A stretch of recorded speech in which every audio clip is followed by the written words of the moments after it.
दोस्तों, यह वाक्य है हजरत इब्राहिम अलैहिस्सलाम का।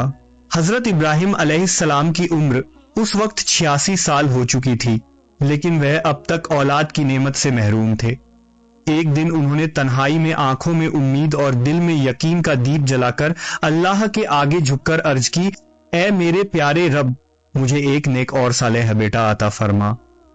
अल्लाह रब्बुल इज्जत ने उनकी दुआ कबूल की और कुछ ही वक्त बाद उनकी दूसरी बीवी हजरत हाजरा रजी अल्लाह ताला अन्हा के बगह ए मुबारक से एक नूरानी बच्चे का जन्म हुआ। यह बच्चा कोई आम बच्चा नहीं था, बल्कि वह अल्लाह का चुना हुआ नबी हजरत इस्माइल अलैहिस्सलाम थे। हजरत हाजरा की आंखें खुशी के सच्चे आंसुओं से भर गईं और हजरत इब्राहिम की जिंदगी का यह लम्हा उनके लिए एक रोशन सितारे जैसा बन गया। लेकिन जहां खुशियां होती हैं वहां आजमाइशें भी आती हैं। हजरत इब्राहिम की पहली बीवी हजरत सारा, जो पहले ही बांझ थीं, यह बात बर्दाश्त ना कर सकी कि हजरत हाजरा के यहाँ औलाद हो गई है। उनके दिल में हसद पैदा हुआ और उन्होंने हजरत इब्राहिम से कह दिया कि हाजरा और उनके बेटे को यहाँ से दूर ले जाया जाए। हजरत इब्राहिम का दिल दुखी हो गया। एक तरफ बीवी, दूसरी तरफ हाजरा जिस पर वह भरोसा करते थे, और वह बेटा जिसके लिए बरसों दुआ मांगी थी। मगर नबी अपनी चाहतों पर नहीं बल्कि अल्लाह के हुक्म के आगे सर झुकाते हैं। उसी वक्त अल्लाह का हुक्म नाजिल हुआ कि हाजरा और इस्माइल को एक वीरान जगह में छोड़ आओ। हजरत इब्राहिम हाजरा और नन्हे इस्माइल को लेकर कई दिनों के सफर के बाद एक ऐसी जगह पहुंचे जहां ना कोई दरख्त, ना पानी, ना आबादी थी।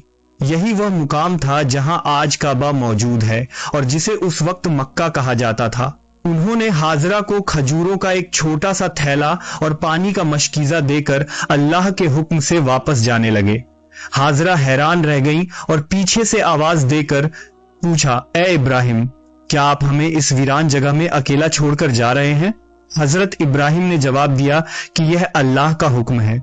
यह सुनकर हाजरा का दिल पिघल गया, मगर उनके ईमान ने उन्हें हौसला दिया और उन्होंने कहा, अगर यह अल्लाह का हुक्म है तो वह हमें कभी जाया नहीं करेगा।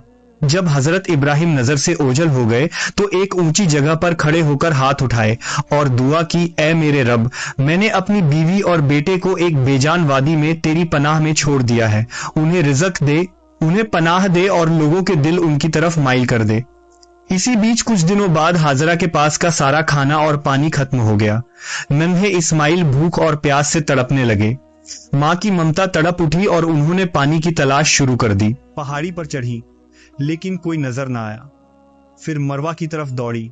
इस तरह उन्होंने सफा और मरवा के बीच 7 चक्कर लगाए, एक माँ की तड़प और अल्लाह पर पूरा भरोसा रखते हुए। 7वें चक्कर के बाद जब वह नन्हे इस्माइल के पास आई तो एक करिश्मा उनकी आंखों के सामने था। इस्माइल अपनी नन्ही एड़ियों को जमीन पर रगड़ रहे थे और वहीं से पानी का चश्मा फूट पड़ा। यह चश्मा था आब ए जमजम। हाजरा ने बेटे को पानी के साथ 3 की ऐसा पिलाया, खुद पिया और उस चश्मे को सुरक्षित करने लगी। उसी दौरान एक फरिश्ता नाजिल हुआ और बोला, ए हाजरा, अल्लाह तुम्हें और तुम्हारे बेटे को कभी जाया नहीं करेगा। तुम्हारा बेटा और उसके वालिद अल्लाह के घर की तामीर के लिए चुने जा चुके हैं। धीरे धीरे वहां काफिले आने लगे। पानी देखकर लोग रुक गए और बसने लगे। खजूरों के दरख्त उगाए और वह वीरान वादी एक छोटी आबादी में तब्दील हो गई। हजरत इस्माइल इसी माहौल में बड़े हुए, बहादुर, मेहनती और अपनी माँ के फरमानबरदार। कई साल बाद जब हजरत इब्राहिम मक्का आए तो उन्होंने हाजरा और इस्माइल को बेहतरीन हालत में पाया। मक्का एक खुशहाल बस्ती बन चुका था और इस्माइल जवान हो चुके थे। फिर अल्लाह का एक और हुक्म आया, खाना एक काबा की तामीर।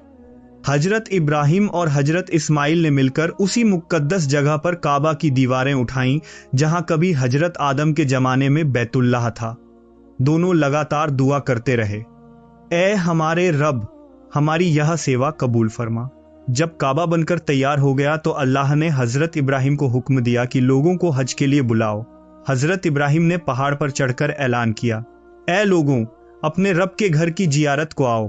अल्लाह ने इस आवाज को दुनिया की तमाम रूहों तक पहुंचा दिया और यहीं से हज की शुरुआत हुई। दोस्तों, अगर आपको वीडियो पसंद आए तो हमारे चैनल को सब्सक्राइब और वीडियो को लाइक जरूर करें। मिलते हैं अगली वीडियो में।